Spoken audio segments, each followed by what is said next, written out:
36,000 times 1, 2, 3, 4, 5, 6, 7, 8, 9, about 10 people. However much you need in your family. It's up to you for your family size, okay? And they do this every year. And if you put 10 on, but you donate to 3 of them, it doesn't matter, okay? You don't force to donate to all of them. What you're going to do is you're going to open a high death policy up right here called legacy policy.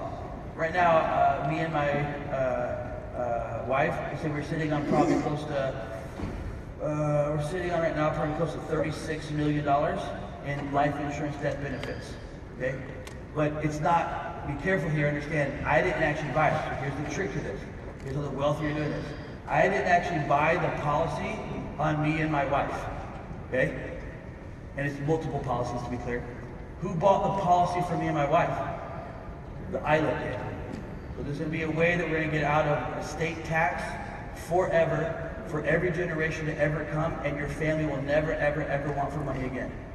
You're going to create generational wealth with one move right here, okay? So when you do this, remember what's happening here is I'm not buying the policy, I am not buying the policy.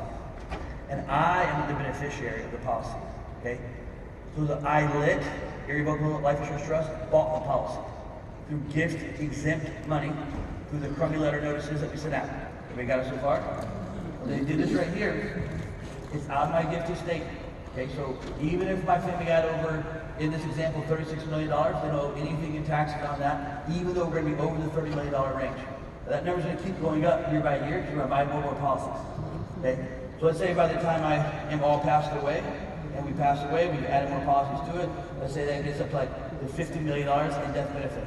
But remember, I didn't buy it, and my wife was the beneficiary of it. The trust bought it, the ILIT trust, and the trust is going to be the beneficiary of it. I'm just the one that's insured on the policy. So I can't change the beneficiary to someone else. The beneficiary is going to go to the ILIT, which is a feeder for us, okay? But how I got it in there, how the wealthy are going to get in there, is through the beneficiaries that they added to the ILIT, and they do a $36,000 gift tax to each of those every single year, and the crummy letter notices sent out, exempts all their money from their gift stated tax. When they do this, when they, mom and dad, me and Brett, say pass away, all that $50 million up there goes inside of the family bank. Okay? Goes inside the family bank.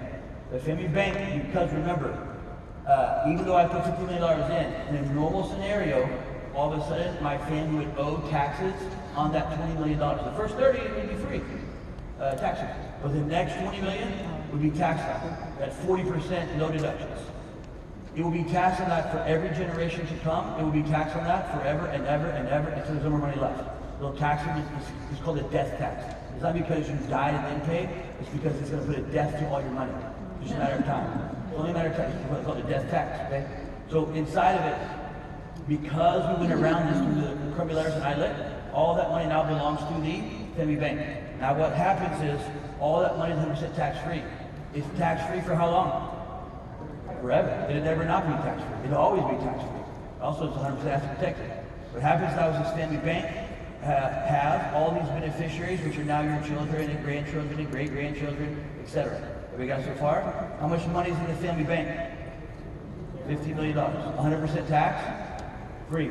This is where you're going to do what's called a family constitution. So wealthy people, families have what's called a family constitution.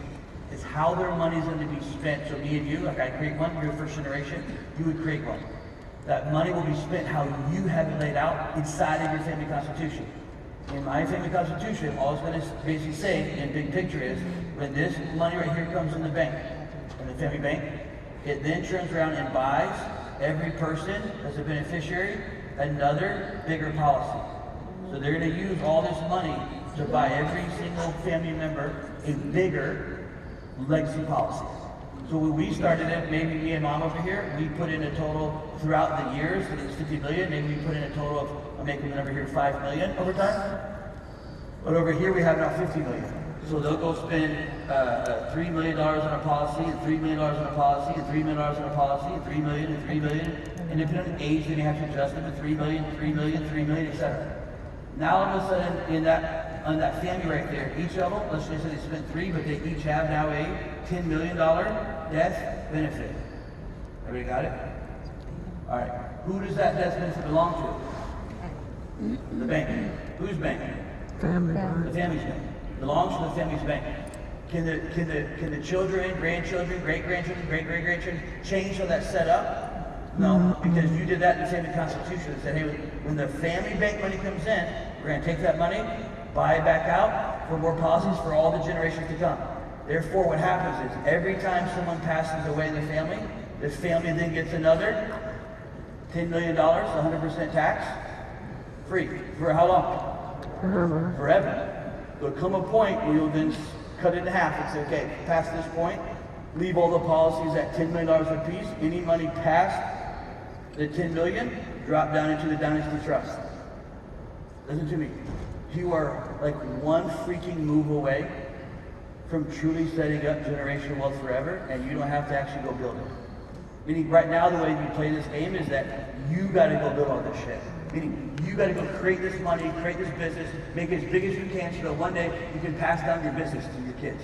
And all the times I help families, they do this business stuff, their kids don't actually want the business. And the mom and dad's like, I spent 25 years building this shingle business. And my kids don't want to do shingles. Yeah, no shit. But we built it thinking that we were doing this for our kids, and our kids go like, I don't want that thing. And part of the reason they don't want it is because it's also a thing that divided you and them. It came between you and them. You see, because when you were kids, we didn't have money. But we grew up because we didn't have something. The fear of not having that and not wanting our kids to have it drove us to make sure that our kids had cool vacations. Had all the sneakers, the shoes, the vacations, the toys, had all the bicycles, the dirt bikes. Our kids had all that shit. Had all that. But in return for that, we swapped out time. Because our time had to be spent in this business so that we can create this thing called generational wealth. At the end of it, nobody even wants what you got, bro. They didn't want it. What they wanted was your time. And instead of giving that, you gave what you wanted as a kid, and they're like, no, I just wanted you to spend time with me. It's because when a dad shows up to the Little League baseball games and his kid plays, he stands in right field on the phone the entire time. On business calls. Just understand, your son sees that. And he realizes what you think you're doing to sacrifice for the company is driving a wedge. And what your dream is to build is your children's fucking nightmare. And then you want to give it to them? It's a nightmare to them. I see this all the time helping wealthy families set this stuff up. Inside of here, if you use the island to give the gift exemption to the beneficiaries, let the island buy your policy.